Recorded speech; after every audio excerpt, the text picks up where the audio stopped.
Bismillahirrahmanirrahim. Elhamdülillah ala nimeti tevhid ve salatu ve selam alel mebu'usi rahmeten lil alemin ve ala alihi ve ashabihi ve men tebiyehum bi ihsanin ila yevmiddin. Amma ba'd. Möhtərəm müsəlmanlar, ilk öncə siz salamlayıram. Esselamu aleykum ve rahmetullahi ve berekatuhu. Amma sonra Allah'a həmd olsun ki, Allah Subhanahu taala bizi Ramazan ayına yetişdirdi ve biz artıq Ramazan ayının ikinci günündəyik. Və bugünkü dərsimiz bəzi qardaşların verdiyi suallara səbəbindən olacaqdır. Bu da ümumiyyətlə təravih namazını qıldıqda, yəni əgər bir cəmaat onu 20 rükət qılırsa, həmin cəmaatdan məsələn 8 rükət qılıb çıxmaq barədə belə bir suallar vermişdilər qardaşlar. Və inşallah dərsimiz bu barədə olacaqdır. Və bəzi qardaşlar demişlər ki, bəs bunu etmək olmaz, bəs gərək imamla birlikdə tamamlamaq lazımdır. Lakin bu məsələdə, bu məsələnin fikri vardır və ya əhkamı vardır.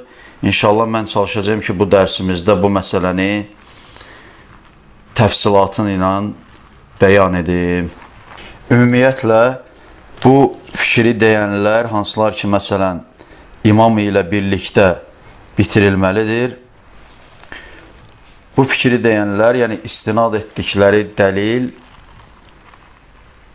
Əshab-ı Sünən və başqalarının, yəni 4 Sünən kitabı İmam Əbu Davud, Tirmizi, İmam Ən-Nəsai, İbn-i Məcə və başqalarının rəvayət etdiyi hədisə istinad edirlər ki, həmin hədisdə bu hökm bəyan olunmuşdur və biz indi inşallah mən çalışacağım həmin hədisi oxuyum, bəyan edim, yəni Hicrətin 275-ci ilində vəfat edən İmam Əbu Davud rahiməhullah özünün Sünən əsərində 2-ci cild 50-ci səhifədə 1375 sayılı rəvayətdə demişdir ki, Haddasana Musaddad, Haddasana Yezid ibn Zuray, Əxbərənə Davud ibn Əbi Hind, Anil Velid ibn Abdurrahman, An Cübeyr ibn Nufeyr, An Əbi Zər, qala,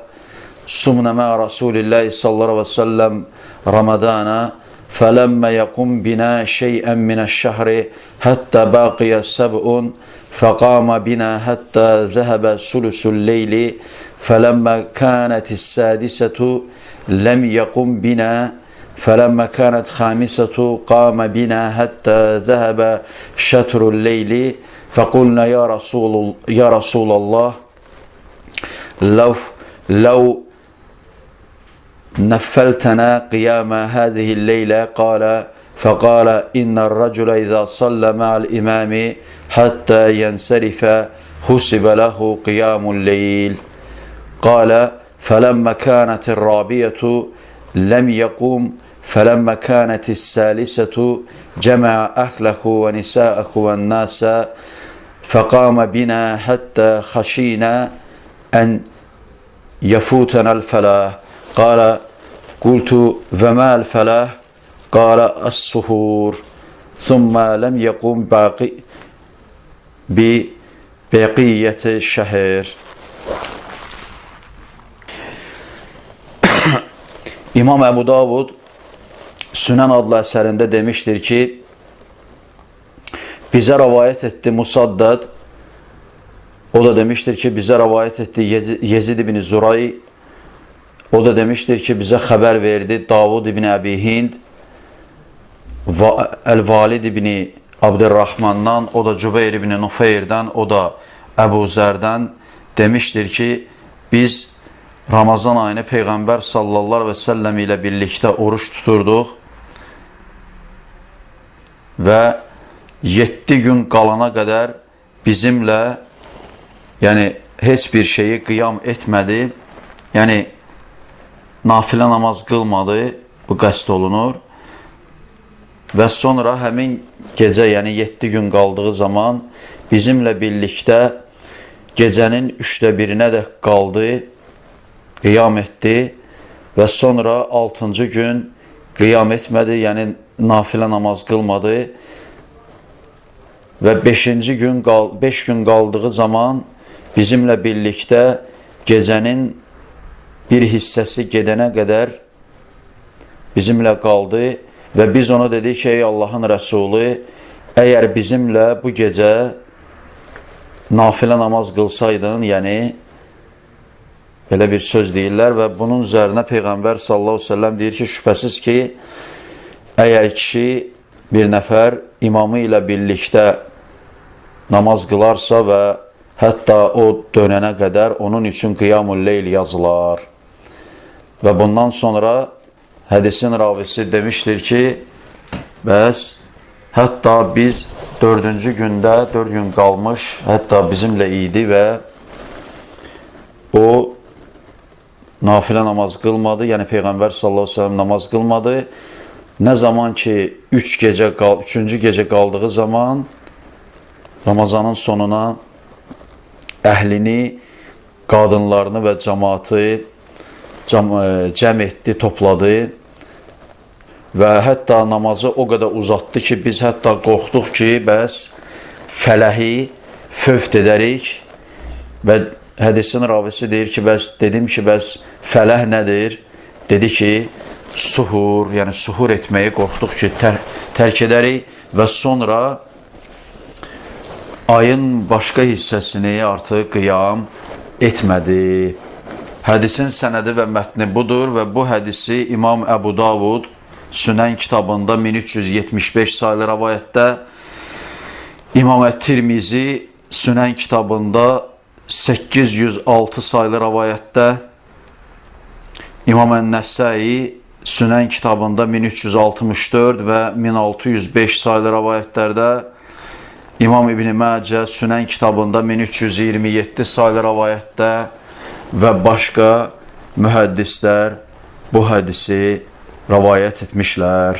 Və bu hədis barədə Şeyx Albani rahiməhullah səhihdir demişdir. Ümumiyyətlə, bu hədisə biz fikir versək, o nəticəyə gələ bilərik ki, ümumiyyətlə bu rəvayətin təravih namazı ilə heç bir əlaqəsi yoxdur. Çünki düzdür, alimlər demişlər ki, bunu əlaqələndirmişlər təravih namazı ilə, lakin alimlərin bu barədə iki görüşü vardır. Bir qism alimlər demişlər ki, burada, yəni Peyğəmbər sallallahu əleyhi və səlləmin bu sözündən ki, İnnər-rəculə izə sallə mə'l imami həttə yənsərif xusibə ləhu qiyamul leyl əv kutibə, yəni şübhəsiz ki, kişi imam ilə bərabər, bir nəfər imam ilə bərabər namaz qılarsa və onunla birlikdə o dönməyənədək, yəni dönməzsə, onun üçün qiyamul leyl hesab edilər və ya onun üçün qiyamul leyl yazılar. Hədisinə gəlincə, buradan məqsəd bir qism alimlərin sözlərinə görə, rəylərinə görə, buradan murad təravih namazıdır, Ramazan ayında qılınan. Lakin ikinci qism alimlər vardır ki, onların rəyinə görə bu hədisdən məqsəd, yəni İşa namazı ilə sübh namazıdır. Yəni və təravih namazına bu hədisin heç bir dəxli yoxdur. Lakin biz hədisin, rəvayətin mətninə baxsaq, görərik ki, Peyğəmbər sallallahu əleyhi və səlləm bu hədisi deyərkən həmin gecə namaz qılmamışdır. Yəni məsciddə oturmuşdur, zikr etmişdir, ola bilsin, başqa ibadətləri icra etmişdir, lakin namaz qılmamışdır. Yəni və bu səbəbdən də yəni cəmaət Peyğəmbər sallallahu əleyhi və səlləmə nə demişdir? Rivayətdə gəldiyi kimi demişdir ki, ey Allahın Rəsulu, bu gecə bizim üçün, yəni qiyam olaraq nafilə namazı qılsaydıq, yəni kəş ki qılaydıq. Bunu deyərkən Peyğəmbər sallallahu əleyhi və səlləm də onların bu sualına qarşılıq belə cavab vermişdir ki, yəni şübhəsiz ki bir nəfər imamı ilə birlikdə namaz qılarsa, burada sallə kəlməsi deyilməsinə baxmayaraq, burada yəni sallədən məqsəd illə namaz deyil, yəni imam ilə birlikdə olmaq qəsd olunur. Və hətta imam dönənədək, imamla birlikdə dönərsə, onun üçün qiyamul leyl hesab edilər. Burada yəni qılmasa da, yəni məqsəd budur. Yəni biz nəbəvi Peyğəmbər sallallahu əleyhi və səlləmin hədislərdə istifadə etdiyi üsluba müraciət etsək, burada bu nəticəyə gəlir ki, burada yəni bu rivayətdən məqsəd bir əməlin yerinə yetirilməməsinə baxmayaraq, məsələn, imam ilə birlikdə oturub çeşidli ibadətləri yerinə yetirməsi səbəbindən onun üçün qiyamul leyl yazılar və ya hesab edilər. Necə rivayətlərdə gəlmişdir. Yəni, məqsəd budur. Yəni, bir kəs əgər imam ilə birlikdə, məsələn, imam zikr edir və ya Quran oxuyur və ya məsciddə hər hansı başqa çeşidli ibadətləri icra edir. Necə ki, Peyğəmbər sallallahu əleyhi və səlləm bunu etmişdir bu rivayətdə. Onunla birlikdə icra etmiş olarsa, hətta namazı qılmasa da, yəni qiyamul leyl namazını qılmasa da, o namazın savabını qazanır və ya o namazı qılmış kimidir. Yəni məqsəd budur bu hədisin. Yəni hədisin bu parçasının, bu hissəsinin deyilməsindən məqsəd budur. Və illə təravih namazı deyil. Və təravih namazının ümumiyyətlə qəsdi bu deyil. Yəni bu rivayətdəki gecə namazından, yəni qəsd bu deyil. Çünki bəllidir ki, alimlərin icması var ki, yəni Ramazan ayında qiyamul leyl təravih namazıdır. Və həmçinin icma var ki, Ramazan ayında təravih namazından başqa qiyamul leyl namazı yoxdur Ramazanda. Yəni yalnız təravihdir. Ondan başqa qiyamul leyl yoxdur. Və bu səbəbdən də burada, yəni bu rivayətdə Peyğəmbər sallallahu əleyhi və səlləmin rivayəti bu cür deməsindən məqsəd onu ifadə edir ki, yəni bir nəfər hətta qiyamul leyli qılmasa da imamı ilə birlikdə dönməsi səbəbindən onun üçün qiyamul leyl yazılmış olur. Necə ki, bunu İmam Ət-Tirmizinin Sünən kitabının şərh edən İmam Əl-Mübarəkfuri, hicrətin 1353-cü ilində vəfat edən Əbu'l-Əla Muhammed Abdurrahman ibn Abdurrahim Əl-Mübarəkfuri Tuhvatul Əhvazi bi Şərh-i Cami-ü Tirmizi adlı kitabının 3-cü cildi 438-ci səhifəsində bu hədisi şərh edərkən demişdir ki, Qaləl-Mübarəkfuri Mən qama ma'al imam Eyyu mən salləl fərdə ma'hu. İmam Əl-Mübarəkfuri demişdir ki, yəni hədisi hissə-hissə şərh etmişdir və demişdir ki, kim imam ilə birlikdə qiyam edərsə, yəni oyaq qalarsa, yəni bundan da məqsəd, yenə də qamə kəlməsindən də məqsəd, yəni qiyam deyildir və ya təravih namazı deyildir. Bundan məqsəd, necə İmam Mübarəkfuri deyir, yəni fərz namazını onunla birlikdə qılarsa, Özmür nə deyir? Mən salləl fərdə mə'hu. Yəni, kim fərz namazını onunla birlikdə qılarsa, yəni imamla birlikdə qılarsa, hətta yənsərifə əyyül imamu kutibə ləhu qiyamul leyləti əyyü xussilə ləhu qiyamul leyləti tamməti, yəni ənəl əcrə hasilun bil fərdi və ziyadətun navafili məbniyyətun alə qadrin nəşət. لأن الله تعالى لا yemellu hatta temellu ve zahiru ennel murada bil fardi el-işâ'u ve subhu li hadisi verada zâlik. İmam el-Mübarəkfuri sözünə davam edərək demişdir ki, hatta onunla birlikdə, yəni imamla birlikdə dönərsə, yəni imamla birlikdə dönmüş olarsa, onun üçün qiyamul leyl yazılmış olar, yəni onun üçün qiyamul leyl tam hasil olmuş olar, yəni onunla birlikdə, yəni fərz ilə bərabər nafilə ziyadə olaraq, əlavə olaraq nafilələrin də əcri hasil olmuş olar ki, o da yəni onun üzərində qurulub ki, yəni imam ilə birlikdə dönməsinin səbəbindən qıldığı fərz namazına həmçinin əlavə olaraq nafilə namaz da, yəni gecə namazı da onun üçün yazılmış olur. Çünki uca Allah dolmuş olan bir şeyi dolmayana dək hətta onu doldurmaz. Yəni doldurulan həmin, yəni əcir verdiyi və ya savab yazdığı bir əməlin yerini dolduran bir əməl icra edilmədikcə hətta onun əcrini verməz. Və bundan sonra İmam el-Mübarəkfuri sözünə davam edərək demişdir ki, və zahiru ennel murada bil fardi el-işâ'u və sub. Və zahir olan budur ki, bu rivayətdə qeyd olunan, yəni fərzdən məqsəd, yəni işa namazı və sübh namazıdır. Li hədisin vərədə bizəlik. Ona görə ki, bu barədə hədis varid olmuşdur. Və görüldüyü kimi İmam Mübarəkfurinin bu sözlərindən belə nəticəyə gəlmək olar ki, burada həmin rivayətdə ki, orada deyilir ki, kim imam ilə birlikdə dönərsə, onun üçün qiyamul leyl yazılar. Bundan məqsəd təravih namazı deyildir. Çünki zaten təravih namazı qiyamul leyldir.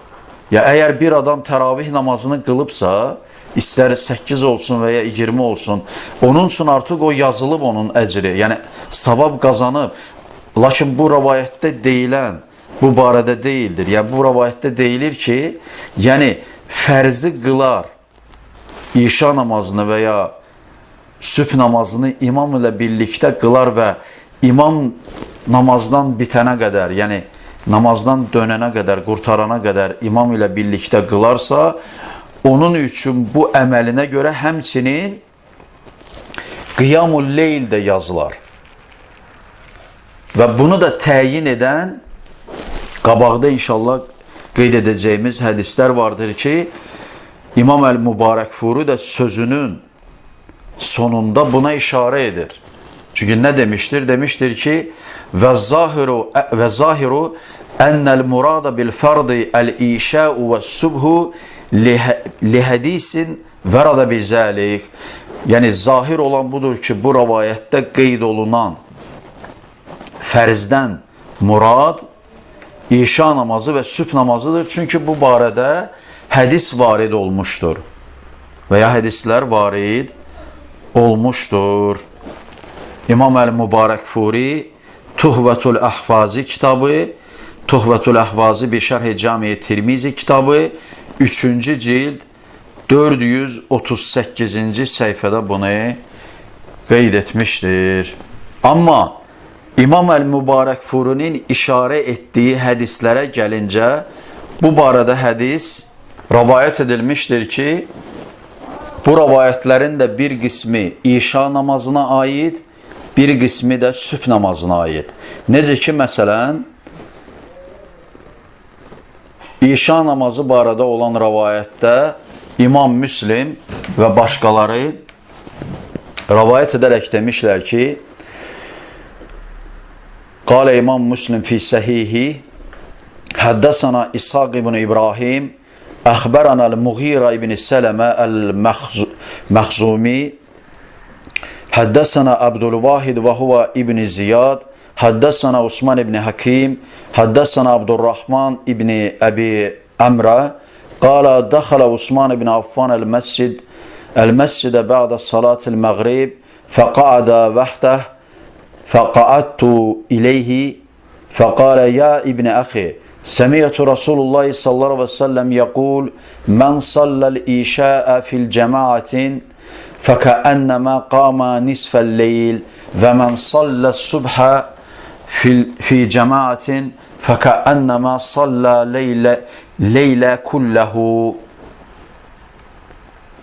İmam Müslim Sahih kitabında 656 sayılı rivayette demiştir ki bize rivayet etti İshak ibn İbrahim demiştir ki bize haber verdi Mughire ibn Seleme el-Mahzumi, o da demiştir ki bize rivayet etti Abdülvahid ve o İbn Ziyad'dır. O da demiştir ki bize rivayet etti Osman İbni Hakim. O da demiştir ki bize rivayet etti Abdurrahman İbni Ebi Amra. Demiştir ki Osman İbni Affan məscidə, məğrib namazından sonra məscidə daxil oldu və tək oturdu. Məscidin yəni bir tərəfində tək oturdu və mən gəldim onun yanında oturdum. Və o dedi ki, ey qardaşımın oğlu, eşitdim ki, Peyğəmbər sallallahu aleyhi və səlləm deyir ki, kim İşa namazını cəmaat ilə qılarsa, elə bil ki, o gecənin yarısını qiyam etmiş olar, yəni gecə namazını qılmış olar və kim sübh namazını cəmaatda qılarsa, o elə bil ki, bütün gecəni qiyamul leyl etmiş kimidir. Bu hədisi İmam Müslim Səhih kitabında 656 sayılı rivayətdə, İmam Əbu Davud Sünən kitabında 555 sayılı rivayətdə, İmam Əhməd Əl-Müsnəd kitabında 408, 409 və 491 sayılı rivayətlərdə rivayət etmişlər. Və bu rivayətdən görüldüyü kimi Peyğəmbər sallallahu aleyhi və səlləm açıq aydın demişdir ki, kim İşa namazını cəmaat ilə qılarsa, onun üçün elə bil ki, qiyamul leylin yarısı, yəni gecənin yarısını ibadət ilə keçirmiş kimidir. Yəni. Lakin kim sübh namazını cəmaat ilə qılarsa, o elə bil ki, bütün gecəni namaz qılmış kimidir. Və bu hədis də yuxarıda qeyd etdiyimiz hədisi şərh edir və hədisi İşa namazına və sübh namazının üzərinə yönəldir. Və ki, bundan məqsəd, yəni İşa namazını cəmaatla birlikdə qılmaq, gecə namazını qılmaya, hətta gecənin yarısını ibadət etmiş kimi onun üçün sayılır və ya yazılır və sübh namazını isə cəmaat ilə birlikdə qılınması, hətta bütün gecənin onun üçün yəni ibadətlə keçirməsi kimi onun üçün yazılır. Görüldüyü kimi, yəni yuxarıda qeyd olunan hədis hansı ki orada imam ilə birlikdə dönmək qəsd olunur və əgər kim belə edərsə, onun üçün qiyamul leyl yazılmış olar, deyilir. Bundan məqsəd əsla və əsla təravih namazı deyildir. Bundan məqsəd İşa namazını cəmaat ilə birlikdə və ya imam ilə birlikdə qılarsa məsciddə və ya sübh namazını cəmaat ilə birlikdə məsciddə imam ilə birlikdə qılarsa qılmağa aiddir. Necə deyərlər, həmin hədislər bu hədisi şərh edir. Baxmayaraq ki, bir qism alim dediyimiz kimi bu rivayəti təravih namazı ilə əlaqələndirmişlər və hətta təravih namazının, yəni imam qurtarana qədər onunla birlikdə qurtarmağı daha fəzilətli görmüşlər. Lakin bu hədis əslində təravih namazı barədə deyildir. Çünki zaten təravih namazı gecə namazıdır Ramazan ayında. Və əgər bir nəfər onun üçün, yəni o namazı qılırsa, artıq onun üçün o savablar yazılır. Yəni lazım deyil ki, onun üçün təzdən Qiyamul Leylin savabı hesab edilsin və ya yazılsın. Zaten bu bunu icra edir. Lakin burada, yəni Peyğəmbər sallallahu aleyhi və səlləmin həmin rəvayəti deməsindən məqsəd o əməli etməyə onun əcrinin qazanması qəsd olunur. Necə yuxarıdakı rəvayətdə dedi, Əbu Zərin rəvayətində ki, hansı ki, cəmaat dedi ki, bəs bu gecə, ey Allahın Rəsulü, bu gecə biz nafilə namaz qılsaydıq, kaş ki, yəni, bunun üzərində də Peyğəmbər sallallahu aleyhi və səlləm həmin hədisi irad edir və deyir ki, yəni kim imam ilə birlikdə dönərsə, yəni imam etdiyi zikirləri və ya çeşidli növ ibadətləri icra etdiyi zaman cəmaat da məsciddə qalıb, onunla birlikdə həmin ibadətləri icra etmiş olarsa və onunla birlikdə dönərsə, imam ilə birlikdə, bu zaman onun üçün həmçinin Qiyamul Leyl namazının əcri, savabı yazılmış olur. Yəni bundan məqsəd Qiyamul Leyli icra edə yazılması deyildir. Yəni təravih namazının bir qismini icra edib çıxanda və ya təravih namazını tam qılıb imam ilə birlikdə onun üçün təzdən yəni Qiyamul Leyl yazılması qəsd edilmir. Əsla və əsla. Bunu belə başa düşənlər xəta etmişlər. Və təravih namazı ilə əlaqələndirənlər onu yəni xəta etmişlər və ya bu onların rəyidir. Rəylərinə hörmət edirik. Lakin buradan məqsəd, qəsd odur ki, yəni gecə namazını qılmaya imam ilə birlikdə dönüldüyü üçün və ya İmam Müslim və qeyrilərinin gətirdiyi rəvayətdə, yəni və Osman bin Əffanın radiyallahu anhunun Peyğəmbər sallallahu aleyhi ve səlləmdən eşitdiyi rəvayət etdiyi rəvayətdə deyildiyi kimi kim cəmaat ilə İşa namazını qılarsa onun üçün gecənin yarısı Qiyamul Leyl kimi yazılar və kim sübh namazını cəmaat ilə birlikdə, imam ilə birlikdə qılarsa onun üçün bütün gecəni gecə namazı qılmış kimi yazılar. Bu səbəbdən də ümumiyyətlə bu hədisi təravih namazı ilə əlaqələndirib və onu yəni imam məsələn 8 rükət qılıb 20 rükət qılan imamın arxasından çıxanlara şamil edilməsi əsla və əsla düzgün deyildir və səhih də deyildir. Amma bunu etmək təbii ki, hər kəsin öz ixtiyarındadır. Kim istəyər 8 qılar, kim istəyər 20 qılar, kim istəyər 36 qılar. Bəllidir ki, təravih namazının rəkatların sayı İslam şəriəti onu məhsur etməmişdir. Yəni, Peyğəmbər sallallahu aleyhi və səlləm onun rəkatlarının sayını hüdudlandırmamışdır, bəyan etməmişdir ki, məsələn, 8 rükətdir və ya 20 rükətdir və ya qeyridir. Bu bəyan olunmayıb. Lakin, mövcud olan rəvayətlərə, biz sələflərdən gələn rəvayətlərə baxsaq, görərik ki, təravih namazının rəkatlarının sayı sələflərdən 4 rükətdən 36 rükətə qədər qıldıqları rəvayətlərdə gəlib bizə çatmışdır. 4 rükətdən 36 rükətə qədər bu namazın qılınması barədə rəvayətlər gəlib bizə çatmışdır. Lakin bu rəylərdən, yəni bu rəkatların sayının müxtəlif olanlarından ən məşhur olanı daha doğrusu və ya ən güclü olanı hədis elminin əhkamlarına görə şübhəsiz ki, Həzrəti Ayşə radiyallahu anhanın rəvayət etdiyi hədisdir ki, orada Peyğəmbər sallallahu aleyhi və səlləmin istər Ramazan ayında və istərsə qeyri başqa vaxtda gecə namazını 11 rükətdən artıq qılması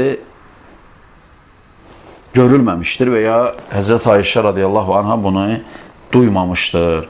Və 11 rükətdən də məqsəd 8 rükət təravih namazı və ya gecə namazı Ramazan xaricində və 3 rükət də vitir namazıdır ki, 11 rükətin tamamlanmasıdır. Və bu rəvayət daha güclüdür hədis elminin əhkamına görə. Çünki bu rəvayəti İmam Əl-Buxari və Müslim və başqaları rəvayət etmişlər. Bəllidir ki, səhih hədisin 7 mərtəbəsi vardır. Və bu mərtəbələrin ən yüksək mərtəbəsi məhz İmam Əl-Buxari və Müslümün ittifaq etdiyi, yəni ikisinin də rəvayət etdiyi hədisdir ki, bu hədis, bu rəvayət səhih hədisin ən yüksək mərtəbəsi sayılır hədis ilminin əhkamlarına görə. Lakin 20 rükət barədə gələn rəvayət, bu birincisi Peyğəmbər sallallahu əleyhi və səlləmin dönəmindəki vaxtda rəvayət edilməmişdir. Yəni, Peyğəmbər sallallahu əleyhi və səlləmin zamanında 20 rükət qılınması barədə rəvayət gəlməmişdir. Lakin gəlmişdir, bu barədə rəvayət Həzrət Ömər ibn el-Xattab radiyallahu anhunun zamanında edilmiş olan əmələ görə 20 rükət və bu rəvayətin də hökmündə mühəddislər ixtilaf etmişlər. Bir qism alimlər bu rəvayəti zəif və ya münkər və ya məvdu uydurma hesab etmələrinə rəğmən bəzi alimlər rəvayətlərin çox gəlməsi səbəbindən bu rəvayətə həsən və ya səhih demişlər. Bu səbəbdən də bu rəvayətin hökmündə alimlər ixtilaf edib. Lakin Həzrət Ayşənin rəvayəti isə daha güclüdür. Birincisi, səhih olmasında ittifaq edilib. İkincisi, səhih hədisin ən yüksək mərtəbəsidir. Və bu səbəbdən də 8 rükət hökmü və ya 8 rükət olması təravih namazı daha güclüdür. Və həmçinin 36 rükət barədə gəlmişdir ki, tabiinlərin dönəmində bəzi tabiinlər təravih namazını 36 rükət qılmışlar. Və bir şeyi də qeyd edim ki, yəni bu rəkatların sayı təravih namazında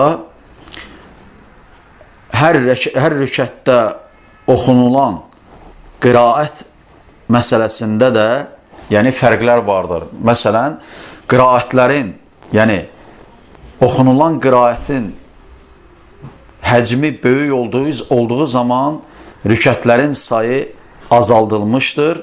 Əksinə, rükətlərin sayı artırıldığı zaman oxunan qiraətin həcmi azaldılmışdır.